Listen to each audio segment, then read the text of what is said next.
Welcome back to Number One Reality Junkie, where I take my reality TV junk and I just dump it right on you. Make sure you guys like this video and subscribe to this channel. I promise going forward, I will have more content and I will be more consistent. I am now at a place where I have the liberty and freedom to do all things creative, and I'm about to get on y'all's nerves. I'm gonna be posting all the time. Anyway, but that's not why we are here today. You guys see the thumbnail, so we're going to take a dive into Lisa Rinna. Lisa Rinna recently has made some problematic statements, and she's come out and tried to apologize. She's come out and apologized. Where is this problematic behavior coming from? These problematic statements don't just come out of thin air, right? These problematic statements have been there potentially. So in order to figure out the root of that, we need to go back to the beginning. So I did some research. She did an article back in 2010 with the Oregonian, which is the local paper there in Medford. And in this article, she references her growing up, as well as some of her experiences earlier on in the industry. Now, again, this article is from 2010, so this is 12 years ago. But the reason why I'm bringing this up is because in this article, she references some of her experiences as a child, which I believe are starting to show itself now in her later years. So Lisa Deanna Rinna was born July 11th, 1963 in Newport Beach, California, which means her birthday is coming up on Monday. And so I'd like to say happy early birthday, Lisa Rinna. Her parents are Lois and Frank Rinna, and she has a stepsister, Nancy, who didn't grow up in the same household with her. So they were in separate households, but they have a wonderful relationship. Rinna stated her mother, Lois, would tell her as early as 3 that she recognized that Rinna had a special star quality. She would state, "We have a Sarah Bernhardt on our hands," referencing the silent film star. Rinna said she had big emotions and was very dramatic.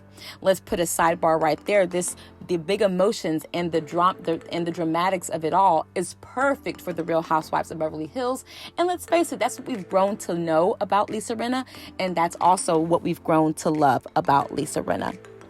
Continuing on, Rinna is quoted saying, "My sister and I are half sisters, so I was really growing up as an only child, and I was set on getting all the attention. They knew early on I was going to be a performer of some kind." Family would relocate to Medford, Oregon, where Rinna would spend her more formative years. Rinna in this article talks about her adjustment from California to Oregon and how she was teased, quote, "So I went from Newport Beach, very dark-skinned growing up, to Medford, Oregon, being really, really skinny and dark-skinned. I didn't look like anyone else. I looked very different and was teased for that," end quote. So again, I'm pausing right here because I believe the issue was her referencing the cast of The Real Housewives of Dubai. She, in other words, just to give a brief, summary, what she ended up saying to fans that if you didn't like this show, if you don't like our show, then go watch Real Housewives of Dubai. And it was taken as if she was talking to the audience of color, and saying that basically if you can't handle what we're doing here on this show, then you need to go watch Real Housewives of Dubai, where there are other people of color on that show. That comment was absolutely horrible. She called the fans some expletives that I'm not going to repeat here. And now hearing that and then reading this article with her saying out of her own mouth that she was teased for being darker skinned, see where she was allegedly teased for her complexion because she was in a place where there weren't people who looked like her, and yet here she is referencing the fans of color to go watch another show that looks more like them.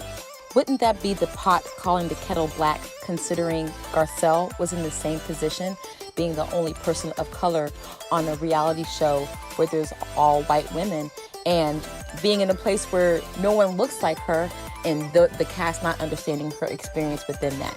If Lisa was telling the truth in this article, then it would sound like she should be able to understand Garcelle's perspective more, considering this is what she dealt with growing up. What are your thoughts on that? Tell me, do you guys agree or disagree? Despite all, she would go on to appear in different school shows, both in her junior high school and her senior high school. She would graduate from North Medford High School in 1981. Upon graduating, Lisa would attend the University of Oregon for a year to study acting. Unfortunately, she was not accepted into acting too.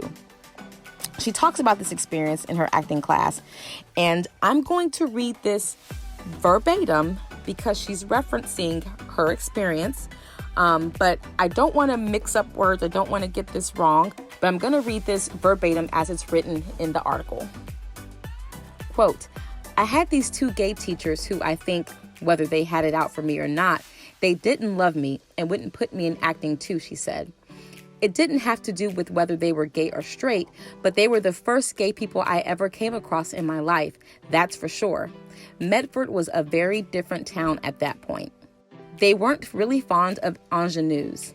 They went around the room pointing at everyone saying things like, you're a character actor. And when they got to me, they said, you're an ingenue. And I had no idea what an ingenue was, but from that day forward, they weren't really helpful. And then I dug my own hole. The article then goes on to talk about a scene that she was supposed to perform from a modern day play, and she had a scene partner. They, at the last minute, chose a different scene, and they chose a scene from The Importance of Being Earnest. She continues, quote, nobody directed us that it was not a modern, contemporary piece, she said, so we got up in front of the class and made total fools of ourselves. Her scene partner was accepted into acting too, but Rinna was not. She dropped out of college and stopped acting for 4 years. So this particular situation that they reference in this article that Lisa Rinna is talking about is also something that I think we can definitely take a dive into and figure out what's going on there. She was rejected and seemingly rejected by people who she perceived as gay. And she said verbatim that it had nothing to do with their sexuality, had nothing to do with them being gay, but this was a new experience for her. She had never experienced people, different people, clearly being in Medford, Oregon. We can use some of this here to talk about some of the past experiences from Lisa Rinna. I'm starting to see how her past experience is now showing and rearing itself in her current life, and it's playing out on this show. Have we not seen her get into it with other people in the LGBTQIA community? We're starting to see a pattern. She recently posted on her story that she had spoken with one of the cast members from the Real Housewives of Dubai. So she posted on her stories, I've heard from a lot of you over the last week about some comments I made on my Instagram story. I never meant for them to be interpreted the way they have been, but I truly appreciate you all reaching out. I just had the opportunity to have a lovely chat with Caroline Brooks. Caroline, thank you for the open dialogue and conversation. I have the utmost respect for all of the ladies on the Real Housewives of Dubai. And I can't wait to officially meet you, Caroline. Smooches. So apparently Caroline must have reached out to her, explained the sentiment, explained how it looks and how it was received. And this is her way of addressing that. This is the second time she made an apology post that she then deleted and referenced grief. As you know, and in this particular video, I mentioned her mother, Lois. We've seen Lois on the show so many times, and her mother did pass away, and that had a huge impact on Lisa Rinna. She equated some of her, snarky behavior, some of her outbursts as means of her still being in mourning and grieving. And I see that was removed, so I don't know if that was received well, and I can surmise that it was not received well. Hence, it would still be there. But I think what she needs to do is take a deep dive back into her childhood. That's where a lot of this is stemming from, and I really want to hear and know what you guys think. Okay, so for the full breakdown, this is what I need to know in the comments. Based off the article, number one, do you think she should be able to empathize with Garcelle? I think so, based off the fact that she said some of the things she said in her article. I want to know what you guys think. Number two, what's your take on her experience that she talks about with her college professors? And also, do y'all think this pop-off is grief-related? I mean, plausibly, it can be related to grief, but this just didn't seem in relation to grief to me. However, I would love to hear some opinions otherwise. Please comment below because I got to know. Also, make sure you guys like this video and subscribe to the channel. All right, peace.